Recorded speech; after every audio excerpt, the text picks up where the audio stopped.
오늘 주신 하나님 말씀 함께 보겠습니다. 말씀은 누가복음 6장 46절로 49절 말씀입니다.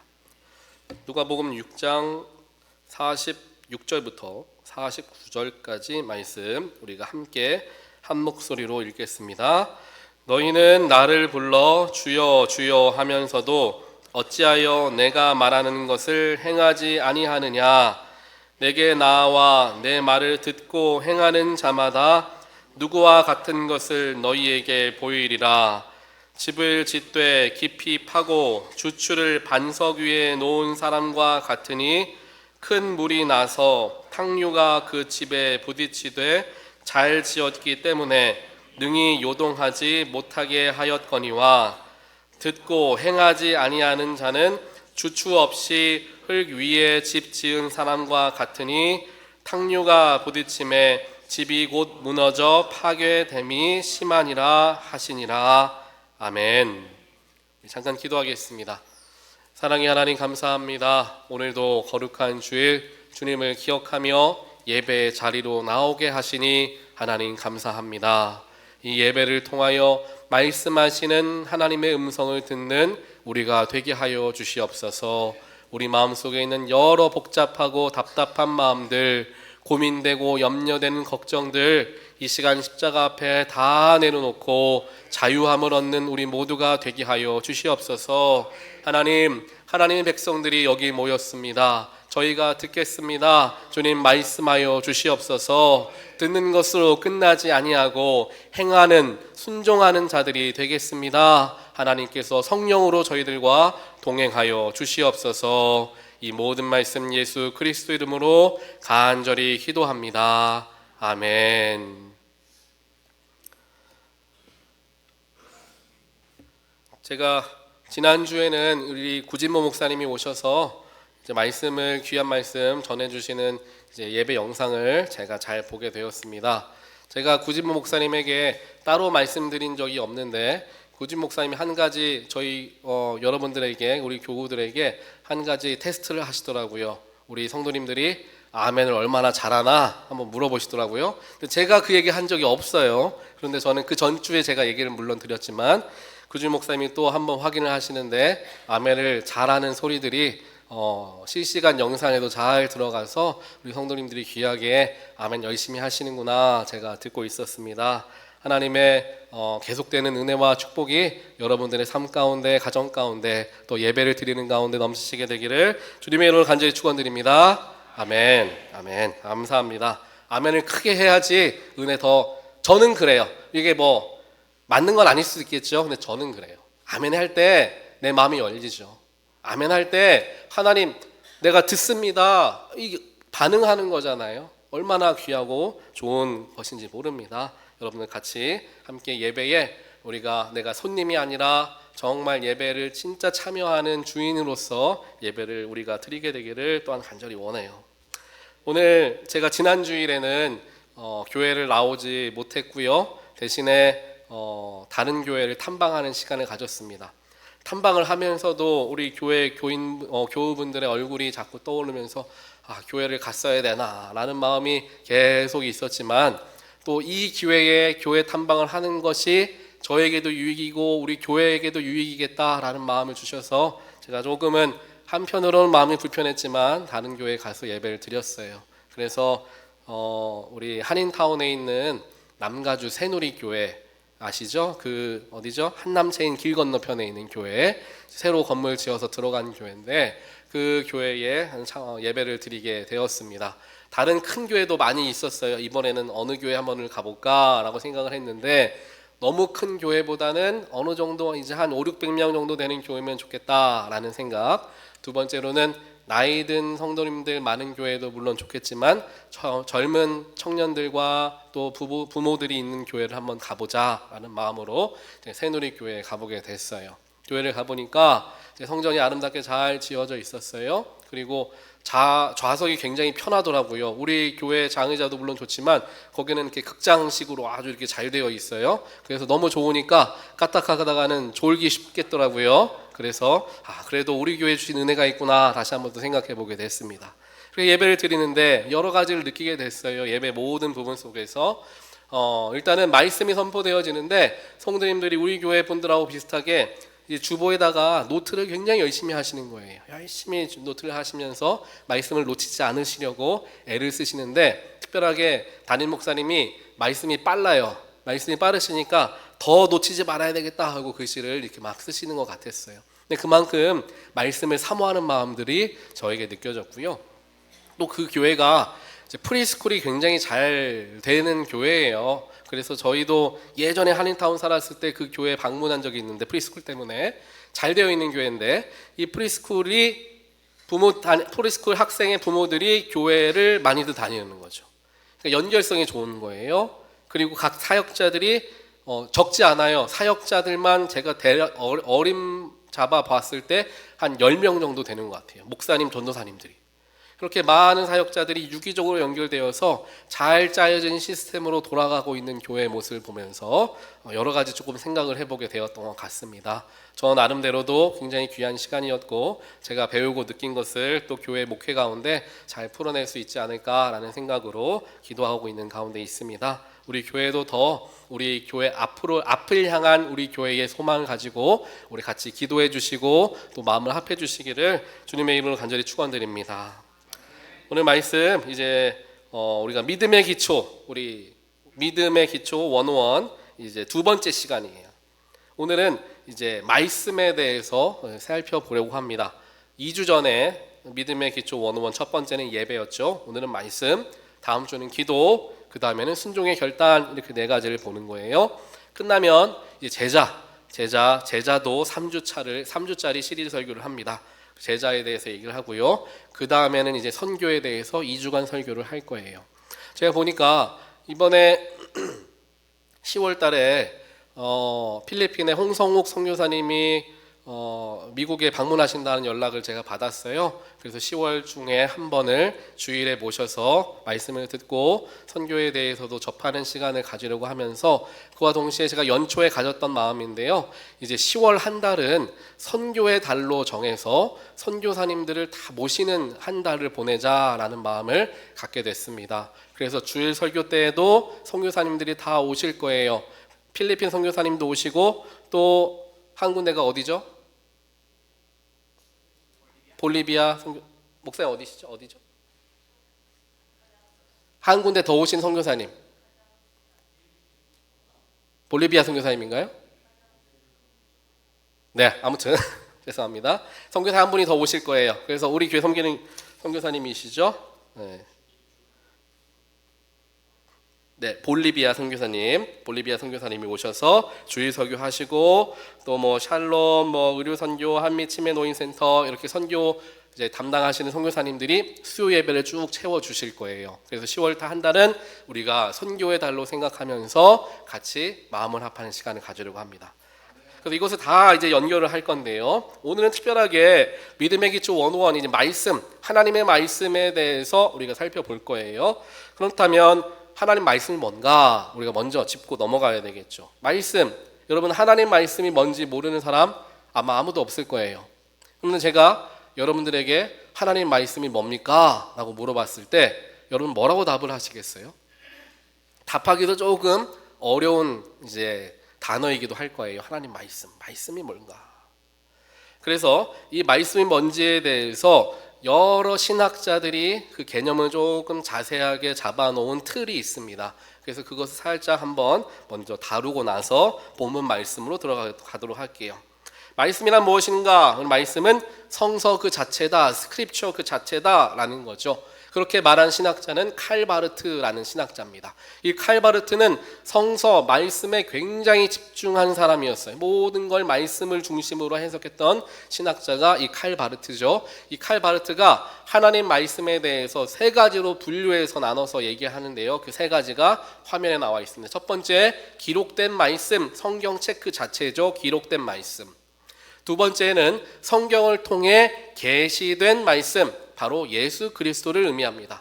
그리고 마지막 세 번째로는 선포된 말씀, 설교를 통하여 선포된 말씀. 이렇게 말씀이 세 가지의 형태를 가지고 있다라고 칼 바르트는 이야기하고요. 이 세 가지는 서로 분리될 수 없고 결국 성경이라는 것은 구약이든 신약이든 예수 그리스도를 증언하는 책이 바로 성경이다라고 칼바르트는 이야기를 했어요. 그래서 말씀은 성경, 스크립처 자체다라는 거죠. 두 번째로 말씀은 예수 그리스도다라고 주장을 하는 신학자를 보면 요한복음 1장 1절부터 14절을 합치면 그거를 이제 요약을 하면 이와 같습니다. 태초에 말씀이 계시니라 이 말씀이 하나님과 함께 계셨으니 이 말씀은 곧 하나님이시니라. 말씀이 육신이 되어 우리 가운데 거하심에 하나님의 말씀 성육신하신 예수 그리스도 그게 연결되는 것이 요한복음 1장에 기록되어 있죠. 그래서 말씀은 단순히 쓰여진 문자, 텍스트가 아니라 하나님의 인격이 담겨져 있고 예수님이 곧 말씀이다 라고 이야기를 하는 겁니다. 이 주장을 하는 신학자가 이제 우리가 다들 잘 아는 마틴 루터예요. 마틴 루터는 이렇게 얘기합니다. 성경의 중심은 예수 그리스도이다. 성경을 읽는다는 것은 그리스도를 만나는 것이다 라는 거예요. 성경을 읽으면 우리가 그리스도를 만나야 한다는 거죠.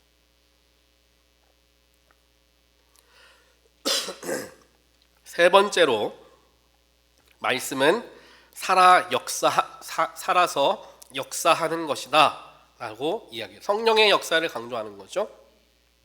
우리 히브리서 4장 12절 말씀 우리가 다 아는 말씀인데 함께 한번 한 목소리를 읽어보도록 하겠습니다. 시작. 하나님의 말씀은 살아있고 활력이 있어 좌우의 나인선 어떤 검보다도 예리하여 혼과 영과 및 관절과 골수를 찔러 쪼개기까지 하며 또 마음의 생각과 뜻을 판단하나니 하나님의 말씀은 살아있다라는 거죠. 그리고 활력이 있어서 우리의 마음을 찔러 쪼갠다.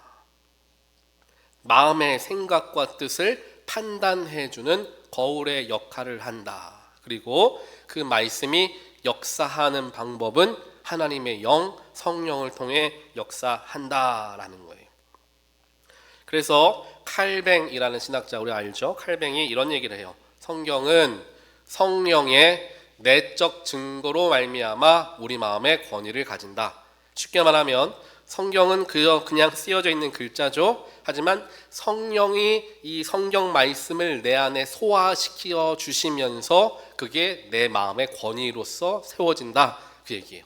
그리고 성령이 하나님의 말씀인 것을 우리가 논리적으로 증명하는 것이 아니라 성령이 확증해 주신다. 머리로 이해하는 책이 성경이 아니라 성령이 내 마음에 감동을 주시고 내 마음속에 녹여주시는 게 성경이다. 칼뱅이 이야기를 하죠. 그래서 성령의 역사하심에 대해서 조금 더 강조했어요. 그런데 성령의 역사하심에 강조를 둔 이런 칼뱅과 같은 신학자도 있지만 이 말씀을 듣고 성령의 감동받아 변화되어져서 이제 내가 삶이 변화되어지는 것, 삶까지 연결되어지는 것에 더 강조를 하는 신학자가 이제 디트리히 본회퍼 목사님, 우리가 다들 잘 아시죠? 나치에 저항하는 고백교회 운동을 했던 그 본회퍼 목사님이 이런 얘기를 합니다. 하나님의 말씀은 우리를 위로하기도 하지만 동시에 결단과 헌신을 요구한다는 거예요. 하나님 말씀을 듣고 우리가 위로만 받고 참 은혜롭다, 참 감사하다, 오늘도 나를 위로해 주셨구나, 거기까지 머무는 게 하나님 말씀이 아니라 하나님 말씀은 그와 동시에 내가 결단하게 하시고 결단한 마음으로 헌신하게끔 우리에게 요구하시는 게 하나님 말씀의 전체의 모습이다라는 거예요. 일부분이 아닌 전체의 모습을 우리가 봐야 된다는 거죠. 그래서 말씀은 우리를 제자로 부르는 주님의 음성이다라는 거죠. 결국에 성경에 쓰여져 있는 하나님의 말씀을 우리는 함께 봅니다. 그리고 설교를 통해 그 말씀이 선포될 때 우리는 예수 그리스도를 그 속에서 발견하게 되는 것이죠. 그리고 이 일련의 과정 속에서 성령께서 적극적으로 나의 영혼 가운데 개입하셔서 우리가 결단하게 하시고 그 결단대로 살아가도록 돕는 것, 이 모든 게 예배 속에 담겨져 있는, 또한 말씀 속에 담겨져 있는 놀라운 참 능력이 되어진다라는 것입니다.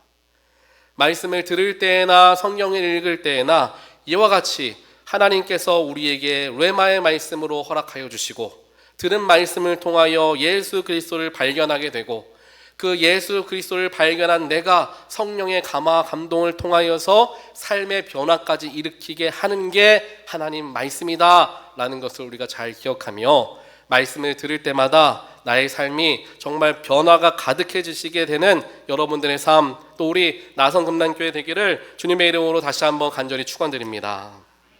아멘.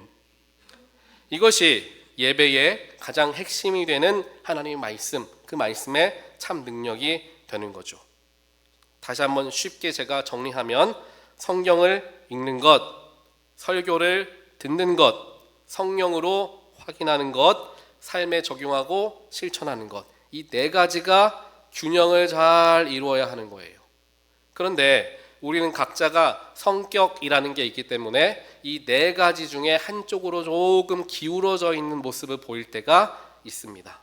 이게 조금만 기울어져도 그나마 괜찮은데 한쪽으로 너무나 치우치는 경우들은 이제 극단적으로 가게 되는 거죠. 예를 들어서 성경만을 너무 강조하는 거예요. 그래서 이렇게 얘기하죠. 나에게 하나님이 주신 이 성경책이 있는데 성경 말씀을 내가 잘 읽기만 하면 됐지 설교를 내가 왜 들어야 하나, 누가 그걸 해석하는 걸 내가 왜 들어야 하나, 찬양을 내가 뭐하러 해야 하나, 교회는 뭘 하러 가나, 내게 주신 하나님 말씀 내가 읽으면 됐지 라고 생각하는 성경에 너무 치우친 사람이 있을 수 있어요. 또 다른 부류의 사람은 성경 말씀을 내가 읽을 필요가 뭐가 있나, 설교 자리에 오면 목사님이 알아서 잘 풀어서 해석해 주는데 그거 들으면 됐지 성경 말씀 복잡하게 내가 뭐하러 읽나, 설교에 너무 편향되어 있는 사람이죠. 세 번째로는 이런 경우가 우리 한국교회에 많아요. 뜨겁게 찬양하고 기도하고 눈물로 외치며 내 마음이 감동되어지는 게 제일 중요하지, 딱딱한 설교, 성경 말씀이 뭐가 중요한가? 기도하고 내 마음이 뜨거워지는 게 중요하지 라고 말하는 성령에 조금 편향된 경향들을 보일 때가 있다라는 거예요. 마지막으로 네 번째는 실천하고 세상을 변화시키는 게 제일 중요하다. 그리스도의 제자들의 사명이 그와 같고 예수님도 세상을 변화시키기 위해 이 땅에 오셨으니까 실천하는 것, 내가 또 세상을 변화시키며 약자들을 돕는 것, 그게 제일 중요하다라고 생각하는 행위에 편향된 사람들도 있을 수 있다는 거예요. 모두가 다 편협한 자기 주장만 하는 사람들이겠죠. 이제 말씀이 우리가 무엇인지를 알았으니까 이 네 가지 요소를 균형 있게 발전시키는 게 중요합니다. 나에게 한쪽으로 조금 기울어져 있는 모습이 있다면 다른 쪽에 더 많은 관심들을 갖는 게 중요해요. 찬양하고 기도하는 것에 내가 조금 더 마음이 가고 있다면 성경 말씀을 배우고 공부하는 자리에 의도적으로 내가 더 참여하는 것, 또 실천하고 봉사하고 사역하는 자리에 의도적으로 시간과 에너지를 쏟는 일들을 내가 함께하며 신앙의 균형을 이룰 때에 그 신앙이 정말 깊고 넓은 신앙이 되어진다라는 것을 우리가 알 수가 있는 거죠. 그래서 우리가 다음 주부터 시작하는 제자 훈련 같이 하지 않습니까? 제자 훈련은 뭡니까? 예수님과 동행하는 삶을 배우는, 제자 되는 삶을 배우는 시간이 제자 훈련이에요. 말씀을 배우고 듣고 그것으로 끝나는 게 아니라 삶에 연결시킬 수 있는 자리가 되는 거죠. 또 우리 김요한 목사님은 이제 기도 훈련, 기도에 대한 기도라는 주제를 가지고 훈련을 하는데 기도란 무엇인가, 기도는 어떻게 해야 되는 것인가, 이런 것에 대해서 잘 배우면서 그걸 바탕으로 더 깊은 기도에 들어갈 수 있도록 돕는 일들을 이제 우리가 하게 되는 거죠. 그래서 이와 같은 자리들이 교회에서 마련됐을 때 내가 적극적으로 그러한 일들에 참여하는 자세가 중요해요. 이러한 일들을 통하여서 우리 교회가 하나님 말씀이 건강하게 중심의 자리에서 좌로나 우로나 치우치지 않는 그러한 영적으로 성숙한 교회가 되어질 수가 있다라는 거죠. 이제 하나님 말씀이 무엇인가 이제 조금 자세하게 살펴봤습니다. 그러면 오늘 본문에서 예수님은 그 말씀에서 어디에 방점을 찍고 있느냐, 이걸 좀 볼 수가 있어요. 오늘 말씀 46절을 보니까 이런 내용이 기록되어 있고 설교 노트 첫 번째죠. 말씀을 듣는 자 그리고 말씀을 행하는 자, 이 두 부류의 사람이 있다라는 거예요. 말씀을 듣는 사람이 있고 듣기만 하고 행하지 않는 사람, 그리고 듣고 행하는 사람, 이걸 얘기하는 거죠. 46절에 너희는 나를 불러 주여 주여 하면서도 어찌하여 내가 말하는 것을 행하지 아니하느냐. 46절에서 예수님이 분명하게 말씀하십니다. 우리의 모습 같죠. 주여 주여 우리를 도와주시옵소서, 주여 주여 우리에게 말씀하여 주시옵소서. 그런데 내가 바라는 것은 이러이러합니다. 내 기도가 이렇게 저렇게 응답되길 원하니 주여 그렇게 응답해 주십시오라는 게 우리의 연약한 모습의 기도의 모습이 될 때가 많다라는 거죠. 이미 내가 답을 다 내려놓고 예수님께 나와 기도합니다. 하나님, 이게 이렇게 되기를 원하니 도와주십시오, 아니면 방해하지 마십시오 라는 거죠. 굉장히 안타까운 모습을 우리 모두가 보일 때가 있다는 거예요. 예수님이 그것을 얘기하는 겁니다. 주여 주여 부른다. 주 뭡니까? 바로 주인을 얘기하는 거죠. 우리의 주인. 주인을 주인님이라고 부르는 사람은 누굽니까? 종이죠. 종들이 주인을 볼 때 주인님 주인님 부르는 것 아닙니까? 그래서 예수님을 주님 주님이라고 부른다라는 것은 주님 나는 종입니다, 당신은 내 주인입니다 라는 고백이 함께 담겨져 있는 고백인 거예요. 그렇다면 주인과 종의 관계는 어떤 관계입니까? 주인은 종에게 명령하고 말씀을 전달하는 역할을 하는 게 주인이죠. 그리고 종은 어떤 일을 합니까? 말씀하는 주인의 이야기를 듣고 그 말씀대로 행하는 사람이 종이죠. 이것을 하지 못하면 주인과 종의 관계가 끊어지는 거예요. 주인은 상관없습니다. 종을 얼마든지 갈아치울 수 있어요. 주인은 그냥 주인인 거예요. 하지만 종의 관계는 언제든지 끊어질 수 있습니다. 언제 끊어집니까? 주인이 불렀을 때 가지 않는 종, 주인이 말하는데 듣지 않는 종, 주인의 말을 들었는데 그대로 행하지 않고 자기 마음대로 살아가는 종, 이런 종들은 주인과의 관계가 끊어질 수밖에 없다라는 거예요. 그래서 오늘 예수님께서 말씀하시기를 47절에서 이야기하죠. 내가 나와 내 말을 듣고 행하는 자마다 누구와 같은 것을 너에게 보이리라 라고 47절 얘기합니다.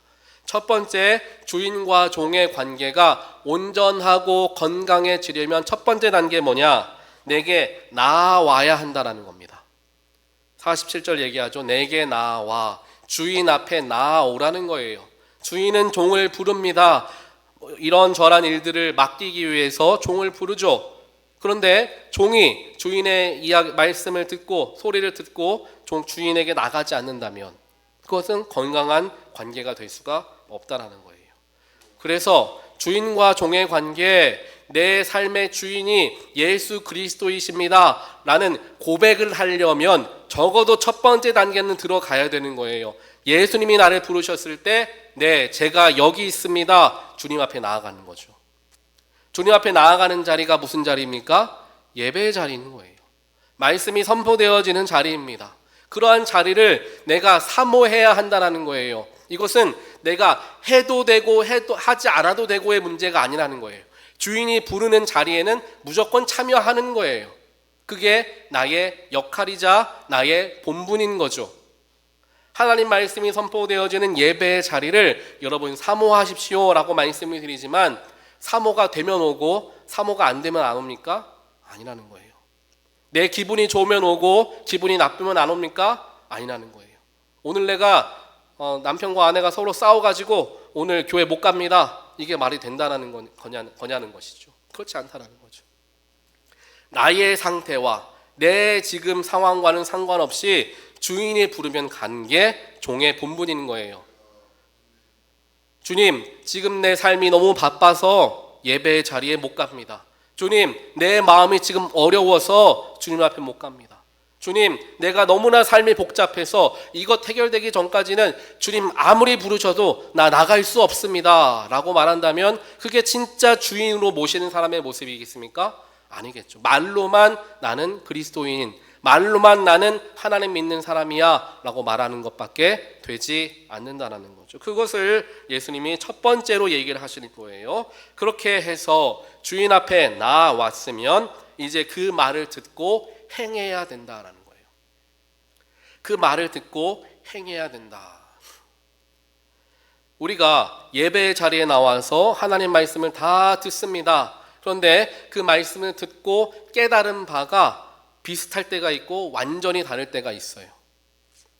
예를 들면 제가 예전에 부교육자 생활을 했을 때 담임 목사님이 이제 교육자 회의를 하면은 많은 부교육자들이 함께 모여서 이제 회의에 참여합니다. 그리고 목사님의 계획과 이제 앞으로 해야 할 일들을 목사님 말씀하실 때 부교육자들은 다 메모장을 꺼내 가지고 노트를 하면서 하나하나 꼼꼼하게 그 말씀을 받아 적죠. 그리고 지금 담임 목사님이 강조하는 부분이 어디구나 라고 체크하고 무엇을 제일 먼저 해드려야 되겠다라는 것을 체크하고 목사님의 표정은 어떠한가, 지금 말투는 어떠한가, 이런 것들도 파악을 하면서 일을 처리를 하는 거죠.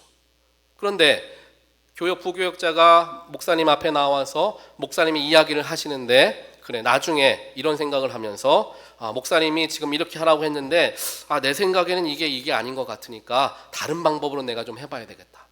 목사님이 이렇게 얘기하셨는데 이거는 내가 이해가 안 되니까 내가 좀 이해가 되는 방법으로 해봐야 되겠다 라고 말한다면 그 부교육자는 목사에게 칭찬받지 못할 거예요. 마찬가지라는 것입니다. 하나님께서 하나님의 말씀을 우리에게 선포하여 주셨고 그 하나님의 뜻을 알게 해 주셨는데 하나님 그건 내가 이해가 되지 않아요. 하나님 말씀하셨는데 내가 도무지 마음에 와닿지가 않아요. 그러니까 난 그걸 못하겠고 다른 걸 한번 해보겠습니다 라고 말한다면 진짜 그게 듣는 사람의 자세냐라는 것이죠. 이게 말로만 여러분들 지금 들으시니까 공감이 안 되실 수도 있겠지만 자, 아브라함을 봅시다. 하나님이 아브라함에게 사랑하는 아들 이삭을 바치라 라고 얘기했어요.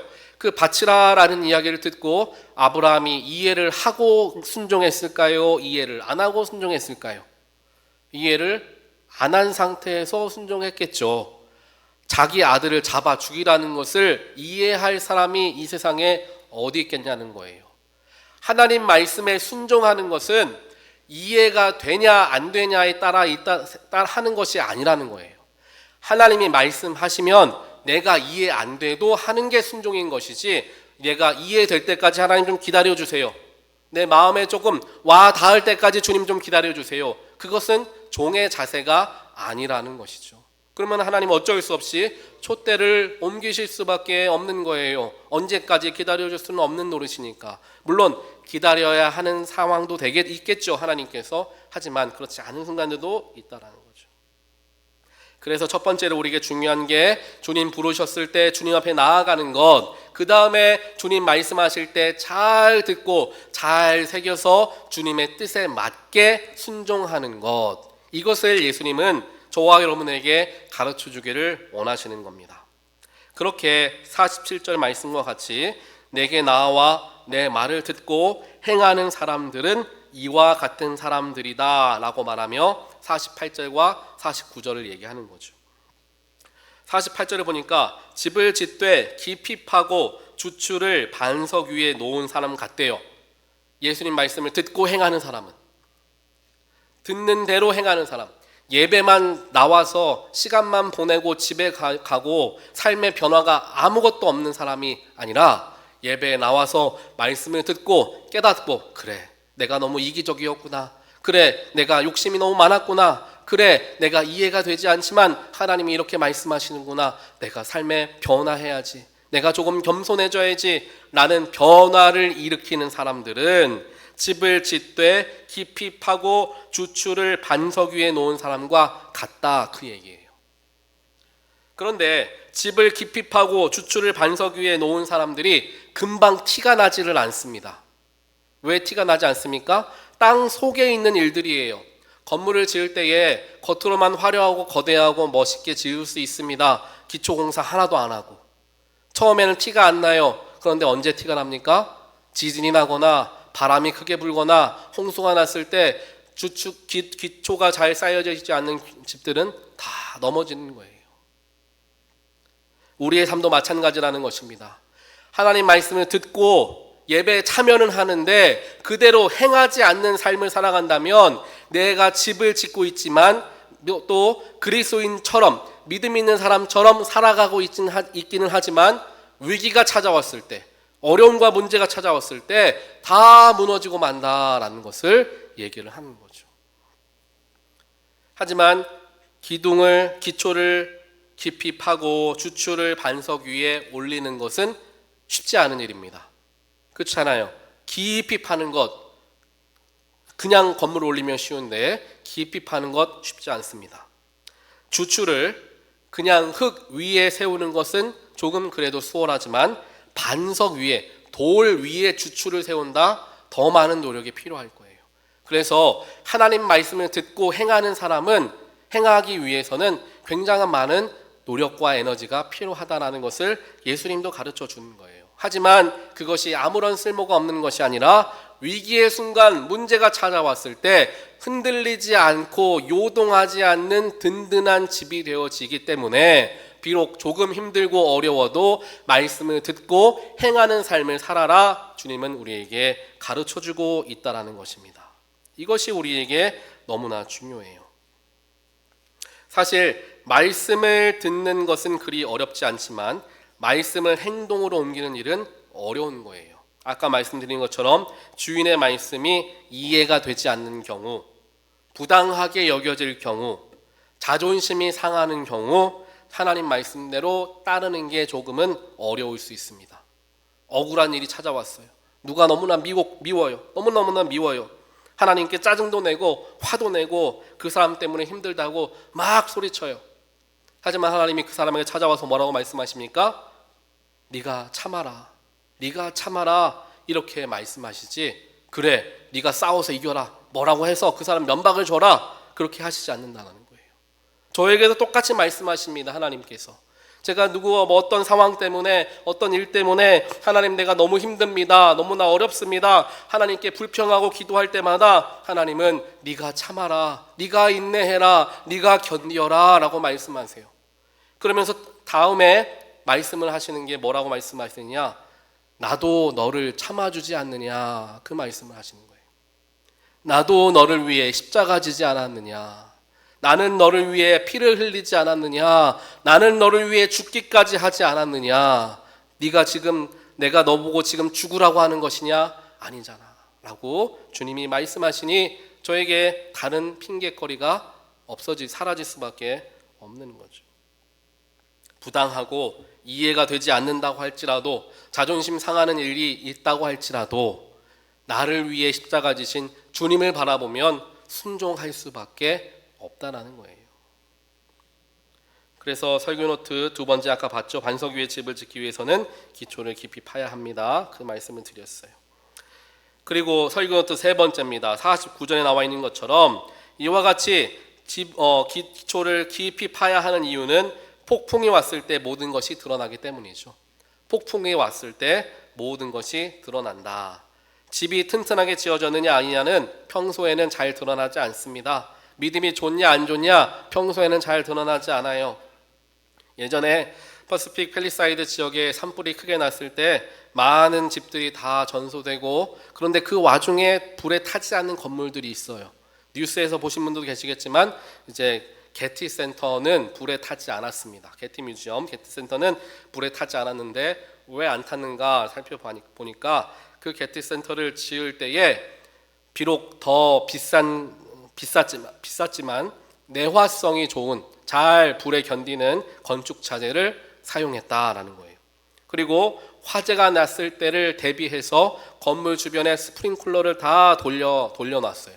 그래서 화재가 났을 때 미리 스프링클러를 미리 켜놓는 거죠. 그러면 이제 불길이 더 가까이 오지 못하잖아요. 이렇게 게티 센터가 지어질 때부터 화재를 대비해서 비록 더 많은 수고와 더 많은 비용이 들 수 있었겠지만 그렇게 준비를 했던 거죠. 그런데 건축을 하자마자 불이 납니까? 불이 안 나죠. 수십 년 동안 아무런 쓸짝이 없었던 것들이에요. 하지만 정작 위기가 찾아왔을 때 그 위기를 모면을 하더라라는 거죠. 우리의 신앙도 마찬가지입니다. 평소에는 그렇게 크게 드러나지 않아요. 다들 웃으며 교회 와도 서로 반기고 예배에도 참여하고 사역과 봉사도 감당합니다. 다들 선하고 착하고 믿음 좋아 보이는 사람들로 보입니다. 그런데 문제가 생기면, 갈등이 찾아오면 원래의 모습이 나타나는 거예요. 예전에 있었던 교회에서 갈등이 교회에 있었는데 평소에 그렇게 얌전하셨던 분이 갑자기 소리를 고래고래 지르는 모습을 보면서 제가 이분에게 이러한 모습도 있었나 라는 생각이 들 정도의 모습이 우리에게 문제가 찾아왔을 때 나도 모르게 드러나게 된다는 거죠. 믿음도 마찬가지인 거예요. 평소에는 나 정도면 괜찮은 믿음 가진 그리스도인이지 라고 생각하지만 인생의 위기가 찾아오면 그 믿음의 바닥은 금방 드러나는 거예요. 바람이 불고 창수가 나면 모든 게 다 드러나게 되어 있습니다. 누구도 자신할 수가 없는 거죠.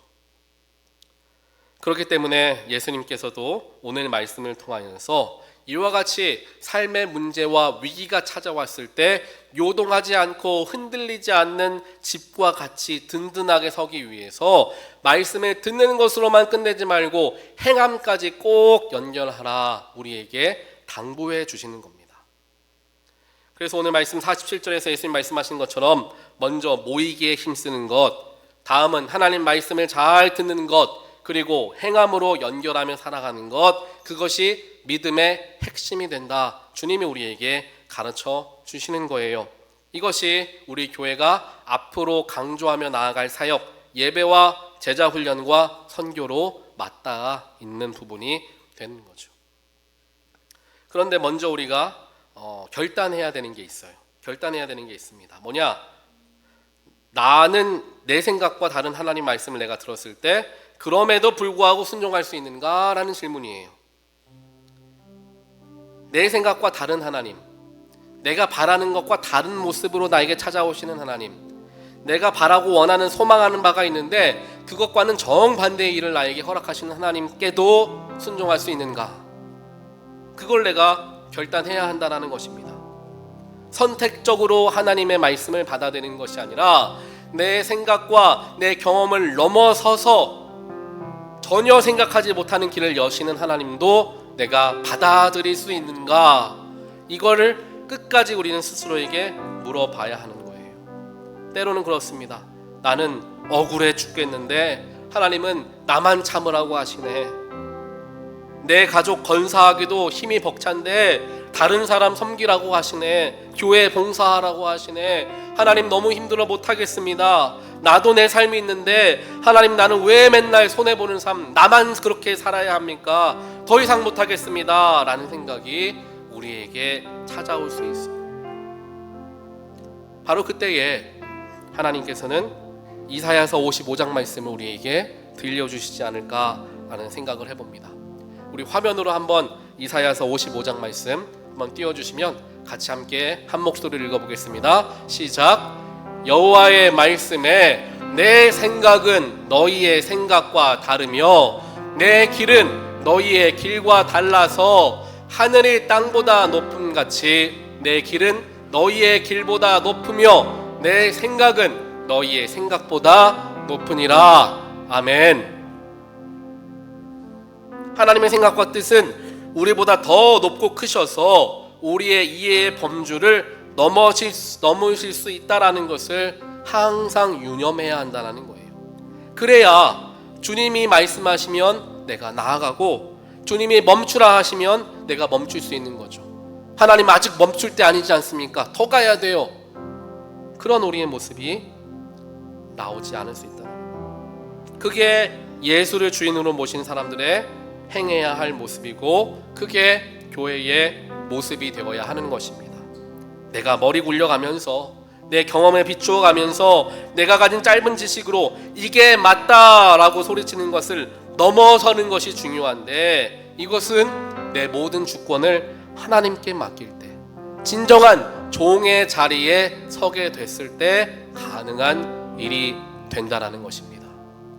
오늘도 저와 여러분에게 하나님 말씀은 선포되어졌습니다. 여러분 모두는 하나님 말씀을 들으셨어요. 이제 어떻게 반응하느냐 성령께 간구해야 되고 어떻게 실행하고 순종하느냐 내가 결단해야 되는 부분이 남아 있습니다. 사랑하는 성도 여러분, 주님 말씀에 온전하게 내 마음을 드리게 되는 저와 여러분 되시기를 주님의 이름으로 간절히 축원드립니다. 자꾸만 생각하고 자꾸만 이해하려고만 하고 하나님께서 하시는 것 내가 받아들일 수 있을 때까지 기다려 달라는 이기적인 마음이 아니라 주님이 말씀하시면 내가 행하겠습니다. 이해가 되기 그 직전에 내가 먼저 행동하겠습니다. 이러한 결단이 저와 여러분의 삶에 또 우리 나성 금란교회에 있게 되기를 원합니다. 우리 함께 이 시간 찬양하길 원해요. 우리 찬양하실 때 주님 말씀하시면 내가 나아가겠습니다 라는 찬양 우리 함께 마음을 다하여 고백하도록 하겠습니다.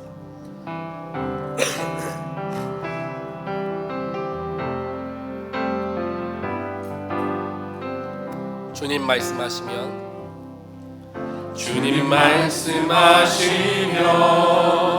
내가 나아가리라.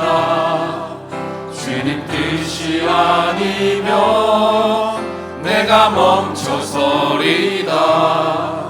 나의 가고 서는 것 주님 뜻에 있으니 오 주님 나를 이끄소서. 한 번 더 고백합니다. 주님 말씀하시면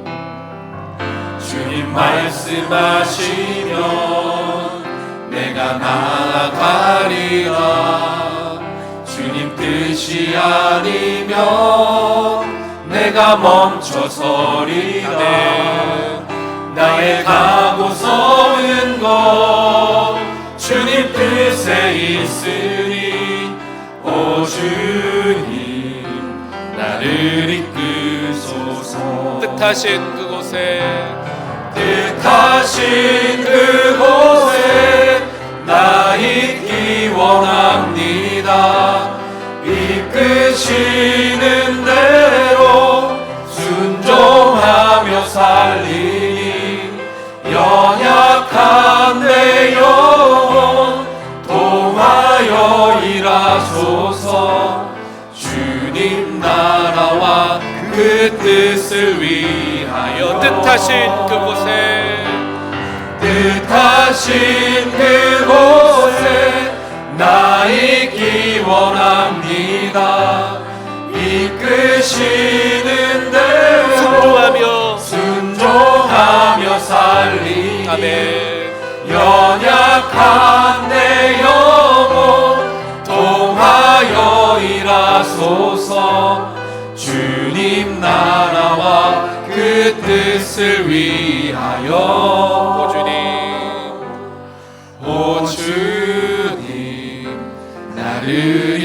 오 주님 나를 이끄소서.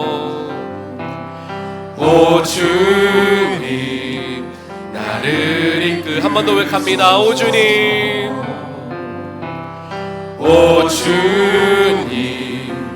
나를 이끄소서.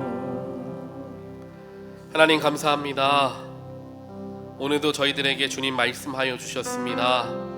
주님이 나아가라 하실 때 나아가고 멈춰서라 하실 때 멈춰서는 우리가 되기를 원합니다. 이해가 다 끝난 후에 행동하는 사람들이 아니라 말씀이 떨어진 후에 그 즉시 행동하는 우리가 되게 하여 주시옵소서. 우리 교회에게 하나님 말씀하실 때에 듣는 성도들이 날마다 많아지게 되기를 원합니다. 그 들은 하나님의 뜻대로 순종하겠다 목소리 높이며 결단하는 자들이 날마다 세워지게 되기를 주여 원합니다. 인간의 생각과 인간의 계획과 뜻이 아니라 하나님의 시간표에 하나님의 계획표에 순종하는 자들이 넘쳐나게 되기를 원합니다. 하나님께서 우리의 마음 가운데 함께 하시고 성령으로 주장하여 주시어서 주님의 뜻만을 결단하고 순종하는 우리의 삶, 우리 나성 금난교회 될 수 있도록 하나님 역사하여 주시옵소서. 하나님 오랫동안 기도하는 기도의 제목 주님 아십니다. 교단과의 여러 어려운 문제들 주님 함께 하시고 또한 우리 가운데 역사하고 계시는 줄 믿습니다. 인간의 눈으로는 어떻게 해야 될지 모르겠고 끝이 보이지 않는 길이긴 하지만 주님은 지금 이 순간에도 열심히 일하고 계시는 줄 믿습니다. 하나님, 저희가 할 수 있는 것이라곤 기도밖에 없사오니 기도로 더욱더 합심하여 나아갈 때에 하나님의 놀라운 능력이 드러나게 하여 주시옵소서. 그래서 우리 교회가 하나님이 꿈꾸신 놀라운 소망과 새 날들을 향하여 열심으로 나아가는 귀한 교회가 되어질 수 있도록 하나님 역사하여 주시옵소서. 예수 그리스도의 이름으로 간절히 기도합니다. 아멘. 자리에서 일어나셔서 하나님께 헌금하는 시간 갖겠습니다.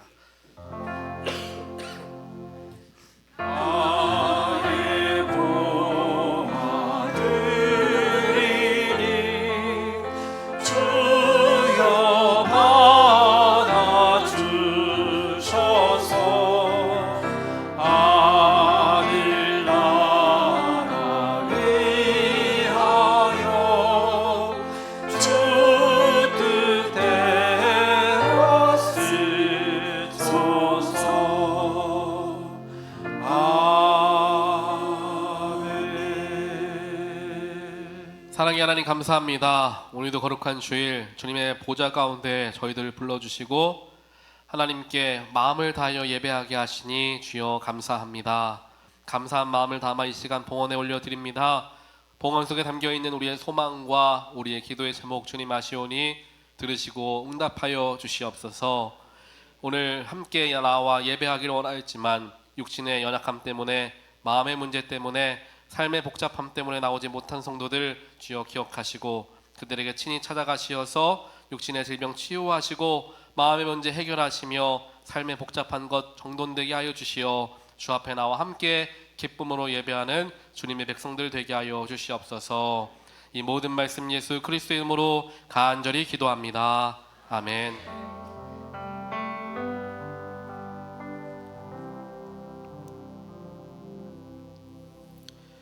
이제는 나를 위하여 십자가의 모든 고통을 감내하시며 우리를 향한 사랑을 확증하여 주신 예수 그리스도의 한량없는 사랑하심과 우리를 창조하시고 다스리시며 지금 이 순간에도 이끌어 가시는 하나님 아버지의 놀라우신 섭리하심과 지금도 우리 마음 가운데 함께 하시고 선한 마음을 품게 하시며 옳은 길로 인도하시는 성령 하나님의 감화 감동 교통하심이 오늘 예배를 통하여 말씀을 듣는 것으로만 끝나지 않고 행하는 자가 진짜 참 그리스도인임을 깨닫게 하시고 또한 그러한 결단함을 갖기 위해 내가 이해되는 부분만 감당하는 것이 아니라 하나님 말씀하실 때 그 즉시 움직이는 자가 진정으로 순종하는 자임을 다시 한번 배우고 돌아가는 하나님 백성들 머리 위에 그들의 가정과 그들의 자녀와 그들의 일터 위에 지금부터 영원까지 함께 하시기를 간절히 축원하옵나이다.